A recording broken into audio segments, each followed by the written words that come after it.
set up, and then we'll be good in just a second.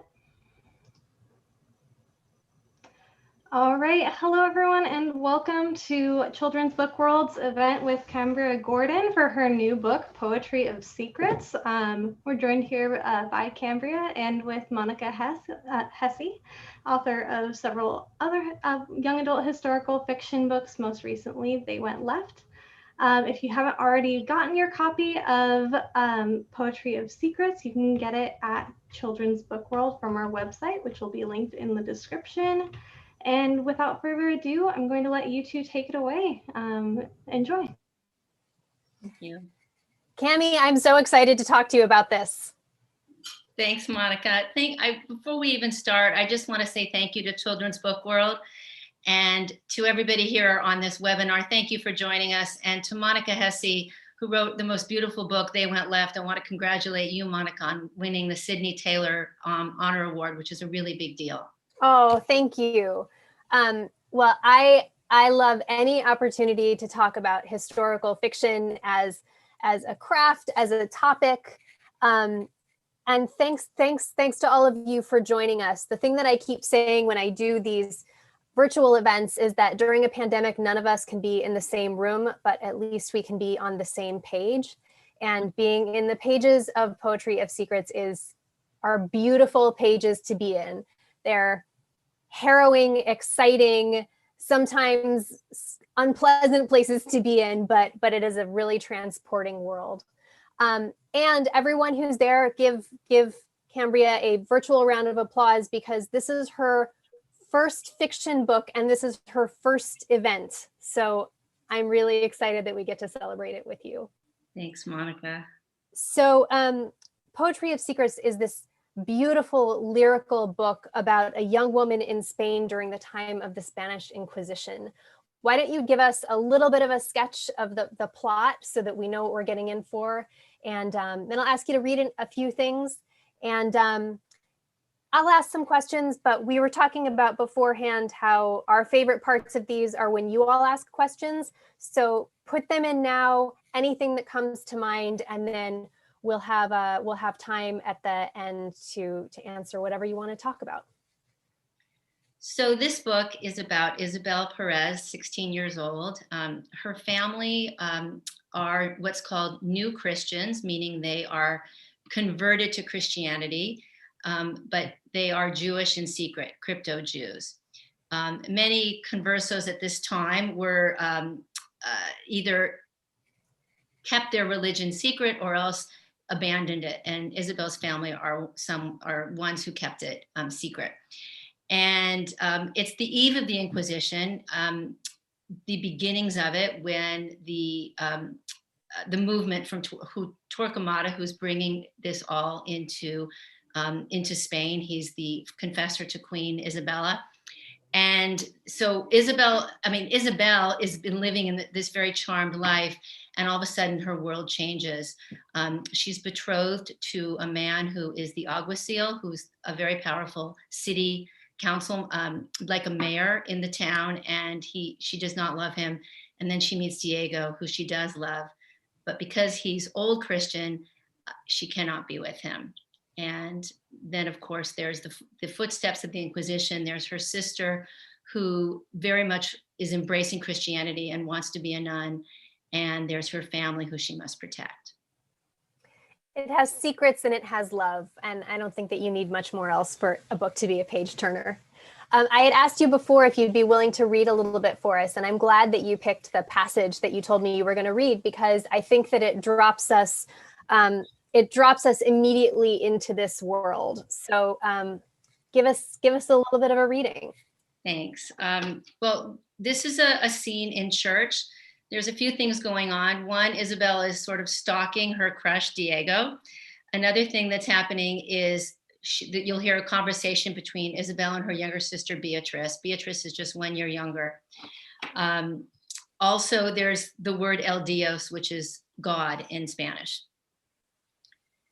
Isabel took one last look at the back of Diego's head. Diego, what a fine, strong name. She then slid to the right, where a tall man promptly blocked her view. Fray Francisco de San Martin approached the pulpit in his rich vestments, a long-sleeved white gown with a black velvet cape around the shoulders, cowled at the neck. His head was styled in a tonsure, shaved in a circle, leaving his hair in a ring from ear to ear and his pate bald. 4 altar boys in white gowns and red sashes helped prepare the candles and the incense. "Before we begin," said Fray Francisco, "I have an announcement.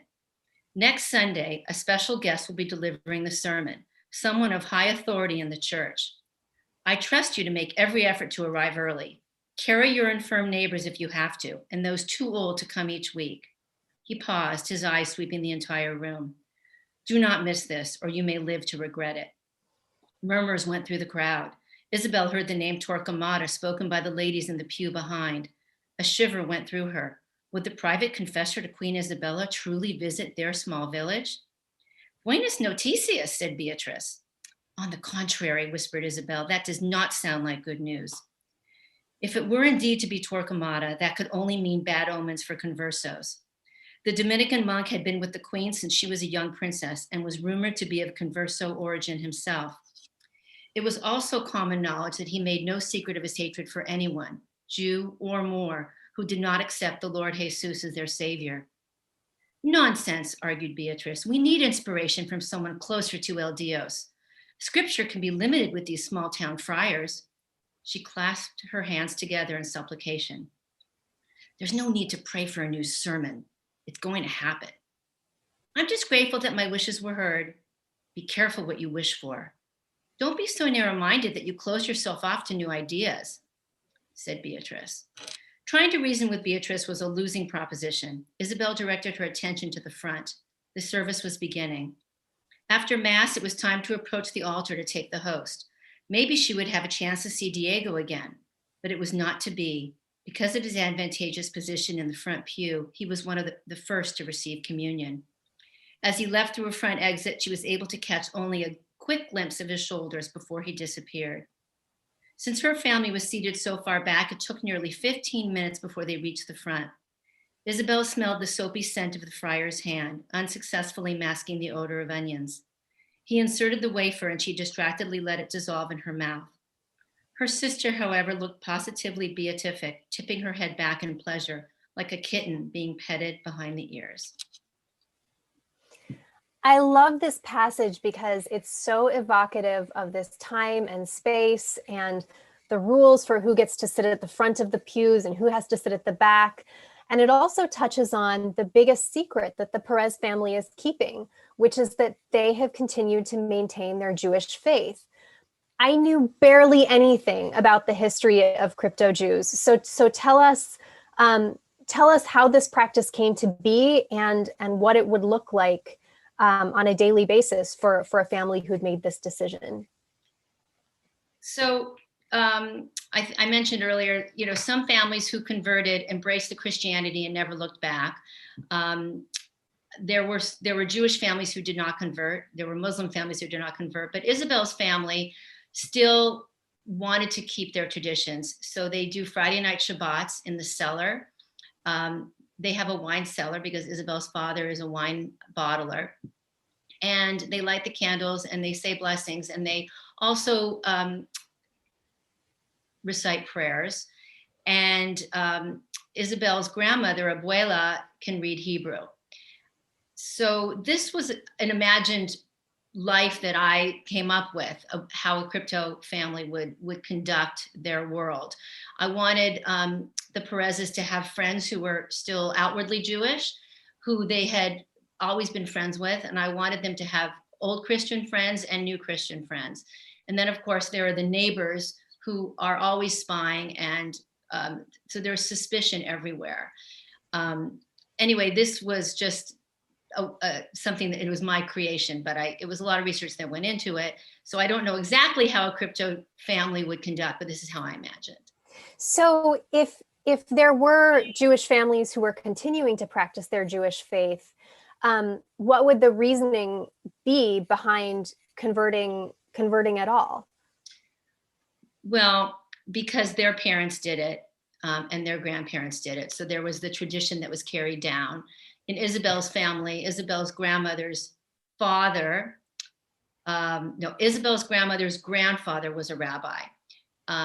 So there was this desire not to let the tradition die on their watch.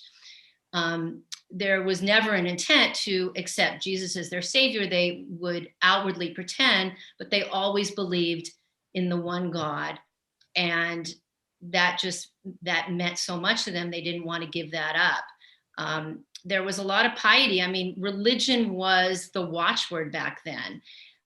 It was everything. And families who had had traditional Jewish upbringings from their relatives before them, that's where they connected to, and they didn't want to give that up. I asked myself when I thought about writing this, what would I be willing to give it up? Would I care enough?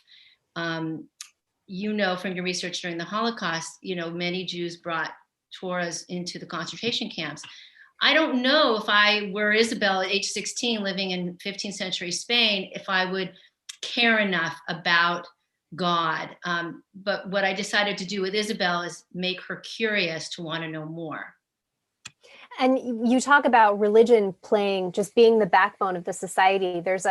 It's just a very small scene, but there's a scene in the book where Isabel sees the first painting that she realizes is not religious in nature. And that was such a startling thing to think about, the fact that all of the books that you read, all of the art that you saw, everything that you saw was meant to be pious. And she really didn't have a way of thinking outside of that framework, whether it was Christianity or Judaism.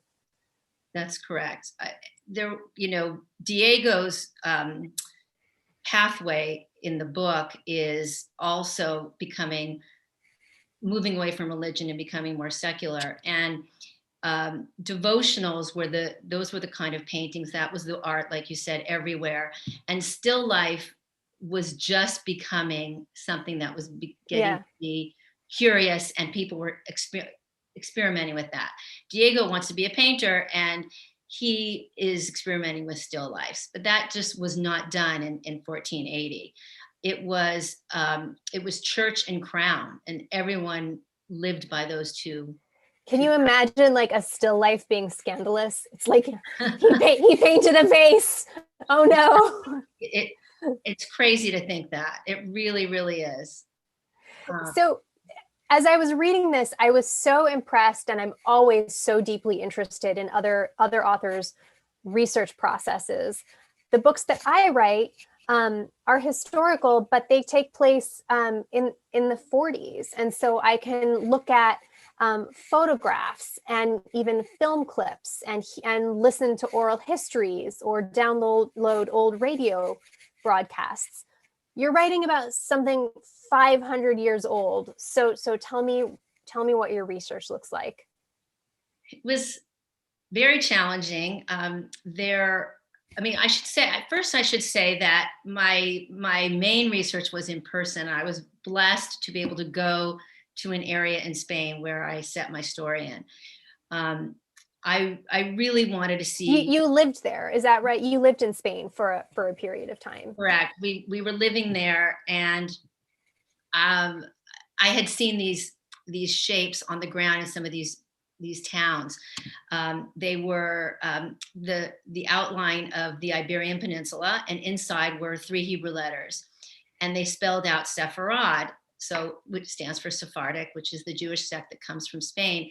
And these were little placards around various neighborhoods, but that was just a tourism trick to say, oh, Jewish tourists, please come to look at the street and know that Jewish people lived here. But there were no buildings, there were no remnants, there was no archaeological evidence for me to study. And that's kind of what sparked my curiosity initially, is what happened to all the Jews of Spain. And then friends of ours took us to this area called Extremadura, and there happened to be some remnants left. These were small towns where many, many Jews lived. And I was able to see some real Hebrew letters on an archway that's now a pharmacy, but back then it was the entrance to a synagogue. I was able to see a mikveh, which is a Jewish bath. I was able to see a little shape of a mezuzah, which you put on the doorpost of your house. there was no mezuzah, there was just the outline. The outline was still there. So those were like real treasures and real clues for me. And then I read a ton, fiction and nonfiction. And I really am grateful to many fiction writers who also had to make stuff up, because there's just not that much available. I remember my big question was, what did the floor look like? I wanted to know what the floor in the house looked like. I could find nothing to tell me that. Oh, you mean like, is it stone? Is it wood? Is it just packed dirt? Is it tile? Is it dirt? Is it wood? Is it stone? Is it clean? Is it, Yeah. I couldn't find anything. So there's this book called The Daily Life of, I can't remember. It's got like every era. Mm-hmm. I went to UCLA Library. Maybe you've seen this. And I found the daily life during the Inquisition. And that gave me some hints as to like surfaces and textures and sewage and outhouses and all sorts of details like that. Is there any historical tidbit that you included in your book, or even that you didn't include, that we would think was so weird or interesting that we'd think you made it up, but you really didn't?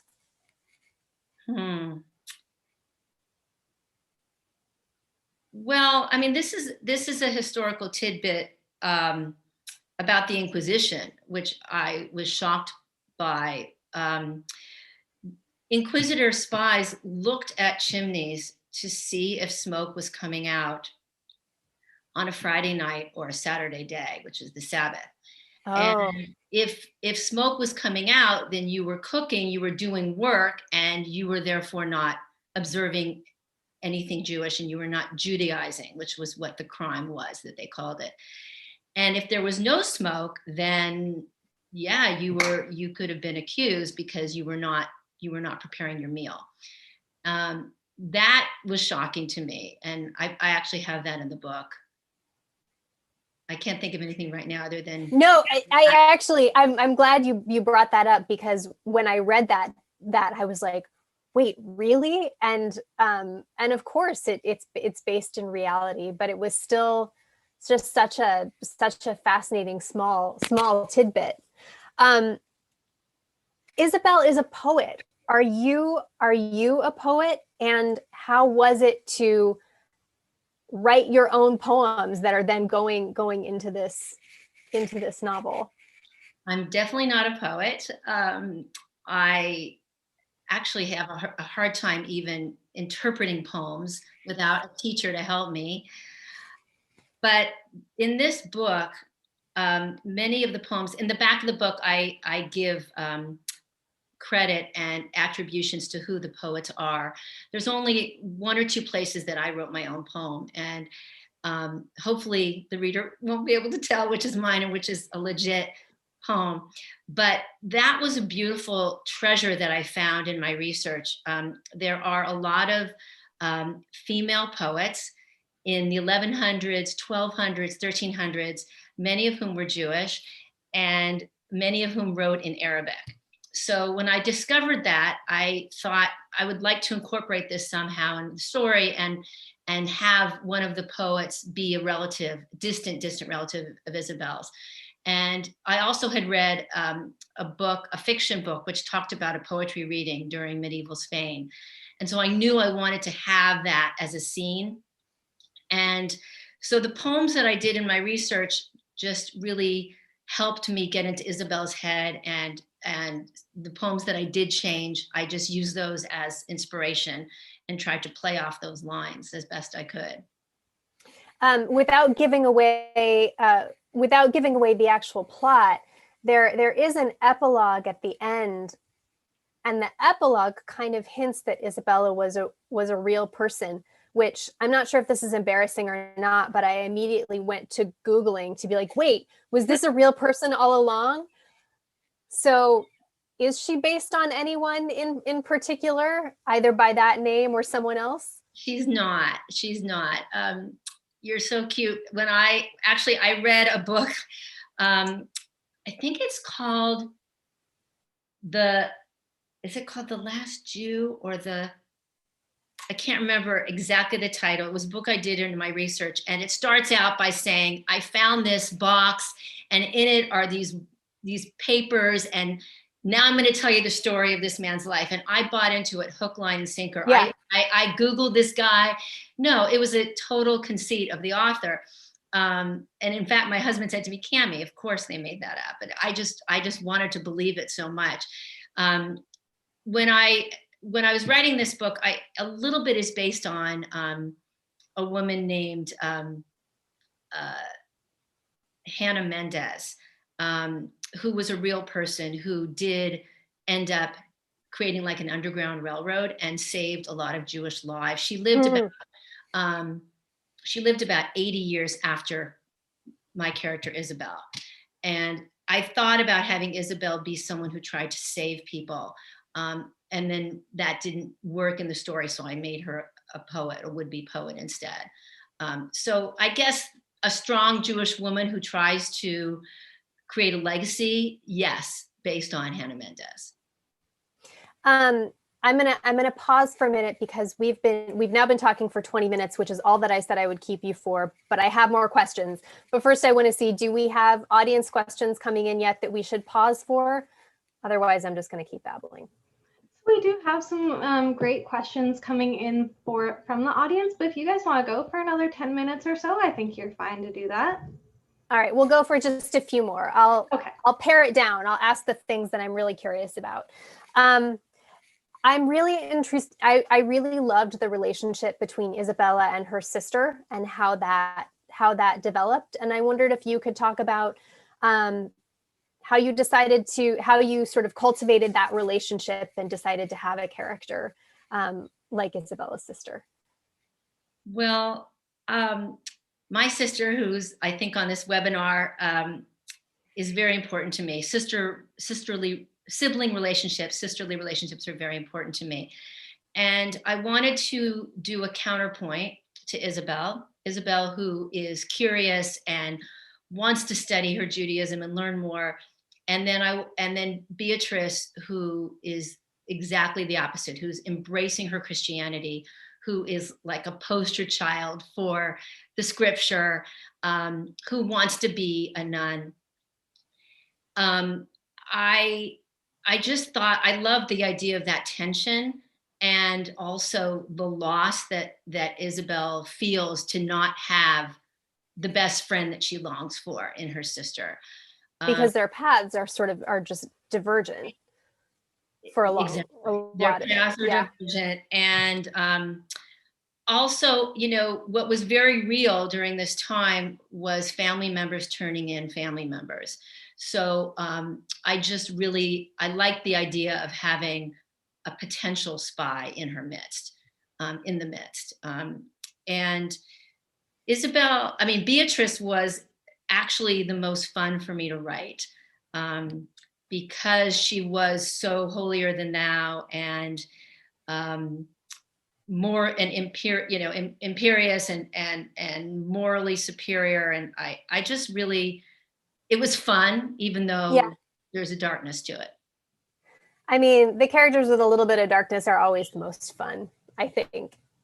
You mentioned a little bit, and this I promise will be the last question, because then I really do want to hear audience questions.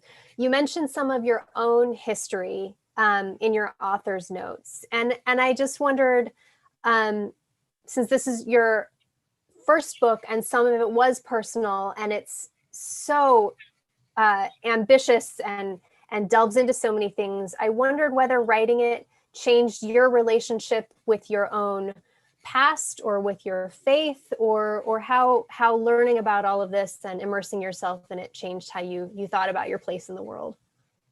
What a great question. There's so much of me in this book in terms of the Talmud when Isabel studies it. And I had this guilty pleasure of getting to study Talmud, while I wrote it. I wasn't studying with a rabbi or anything, but I was reading a lot, and it was such fun. I would geek out on all this research, but I particularly loved the Jewish aspect of it. So You know, I think I will continue that. I know I will continue that. You know, I've taken Torah study classes, but I would like to do a Talmud class. I'm also really excited to know more about the Sephardic culture. I'm actually going to take a class soon through Wilshire Boulevard Temple on Sephardic life. You know, I grew up a little bit with the Sephardic culture because my father, the man who married my mom and adopted my sister and I, is Sephardic, but I was born Ashkenazi. So I have two dads, and I have, you know, genetic Ashkenazi descent and cultural Sephardic in my background. So the Spanish language, the Ladino language, all of that got me really excited, and I know that I'm just going to continue that and try to learn more. I am too, and I don't even have that background. I just was so fascinated by everything that I learned. Okay, let's have some audience questions. It's about 5:30, and I think we have 15 or 20 minutes, so we should have some time to get through. Yes, I think that'll be perfect. So first of all, you're getting so many congratulations, and I wanted to say particularly your son and your sister both said congratulations. Yay! Yeah, wonderful. I've grouped some of these questions together because we're getting some similar things, but one kind of set of questions is some questions about your writing process. So how and when do you write? How long did it take you? And do you have any tips for aspiring writers? So I write every day. That's just one tip I can give you. Even if you write a sentence or a word, then you're taking your craft seriously and you are sitting down to do it. That's one thing I can recommend. For me, I write in the mornings. I'm clearest then, but I also write a lot in the afternoons and sometimes in the evening. I don't know. I just kind of take my computer and write wherever I am, wherever I can. So for this book, when we were living in Spain, I didn't know that I would write a book about it. I just was super excited to learn as much as I could when we were there, and I was just taking notes. And when we came home, when I started writing it, I really was very diligent for a year and a half. From the time I wrote it till the time I submitted it. It takes a long time. Wonderful, thank you. So another kind of question or set of questions again was whether you have an image while writing of what Isabel looks like, and does it match the image of the person on the cover? And was there kind of an evolution of the cover and the title that kind of responded to this idea of Isabel as well? I love that question. I'm gonna hold her up right now.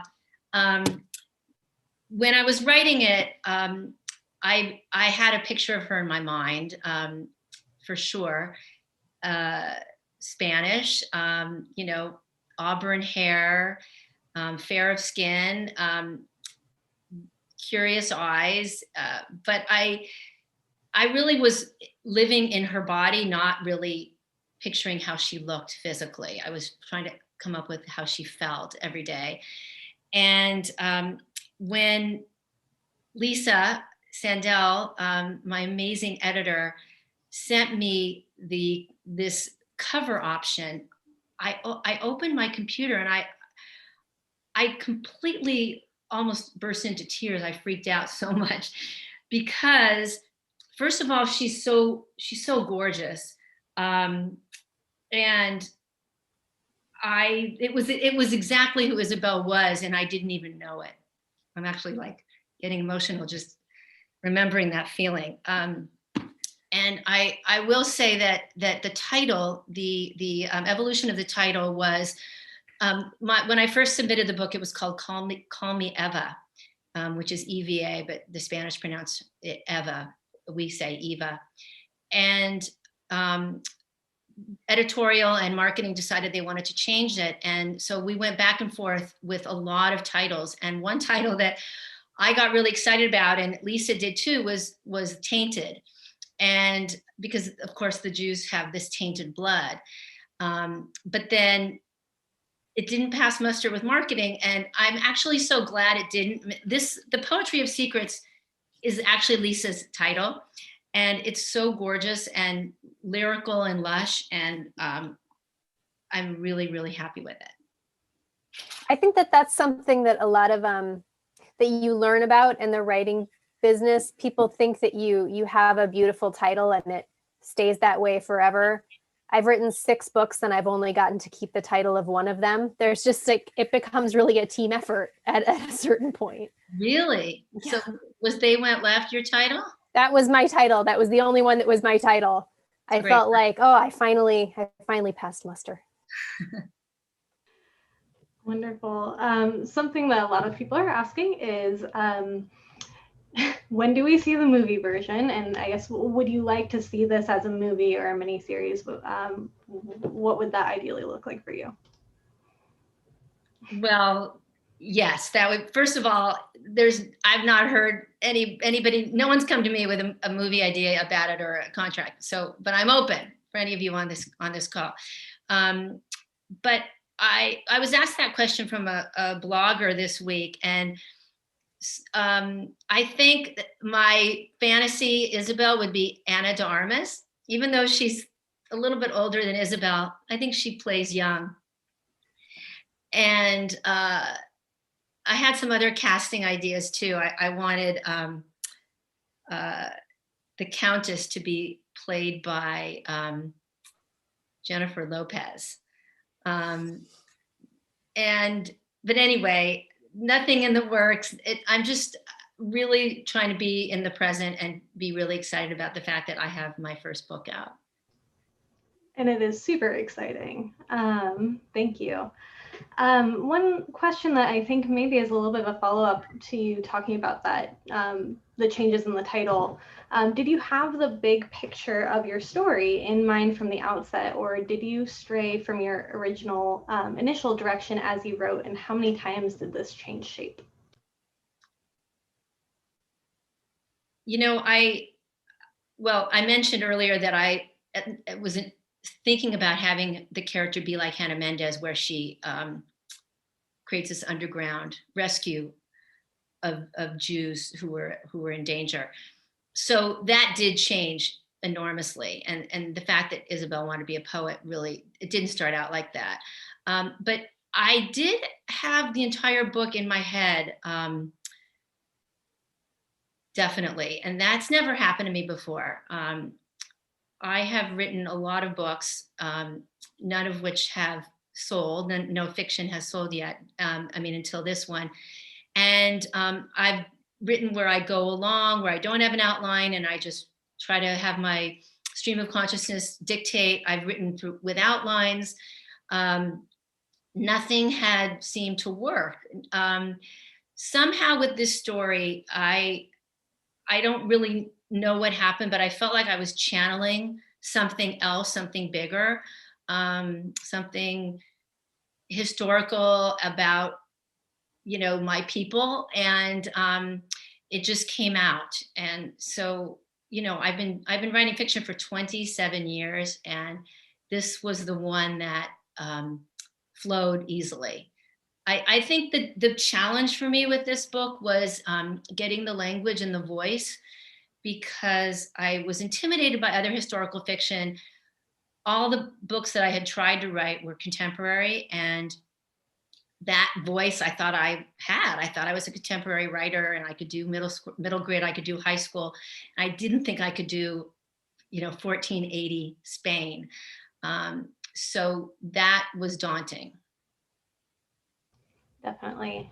Another question, especially, I think, considering the amount of research that you did, how did writing this book affect your feelings about Spain?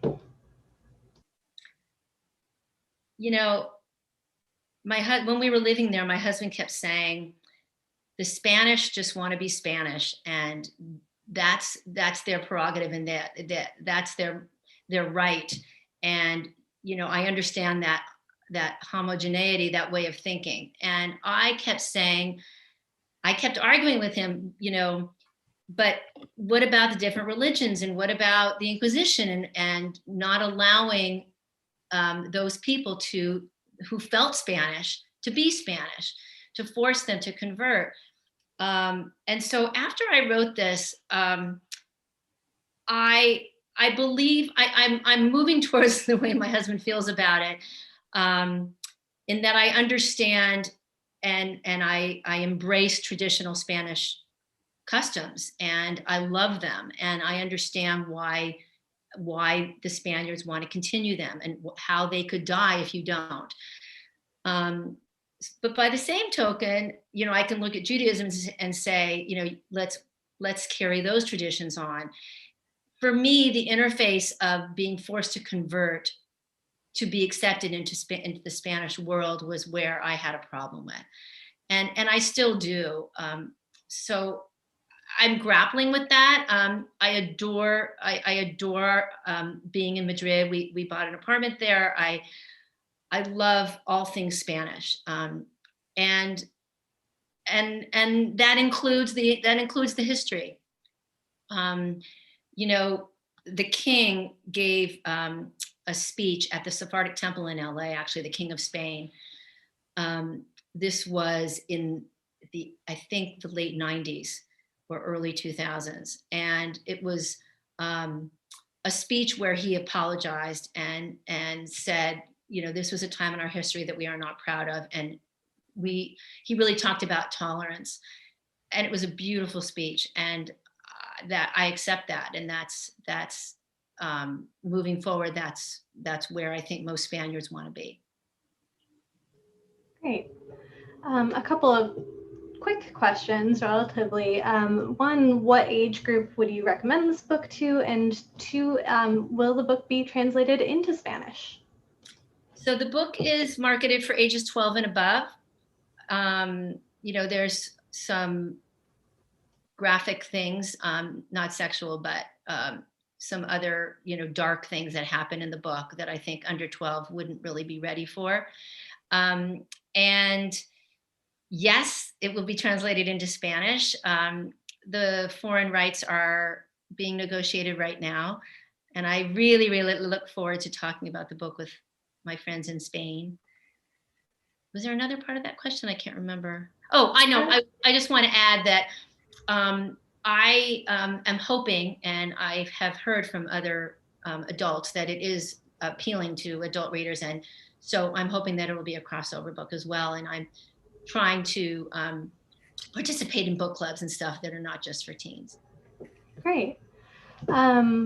Another one, I think you spoke a little bit to your relationship with faith as you were writing this, but a little bit more specifically, what's the difference to you between religion and faith? And did it change as you ventured down the road of writing this book?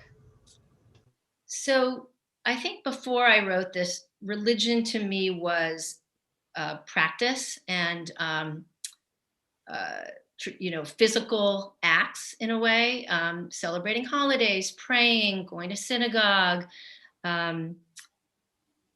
doing the rites of passages that we all do in our life cycle events, having a bar and bat mitzvah. Faith was, before I started this, believing in God and believing in something bigger, not having to do with anything day to day that you practice. When I wrote this, they melded together. I saw that faith was occurring during the practicing, that it was the acts that were causing faith to happen, that the rituals were going to die, and by doing them, you were becoming closer to God in those very acts. So I now really combine them. Absolutely, you can have faith without religion, and you can have religion without faith. I have both, and I think Isabel found both. Great.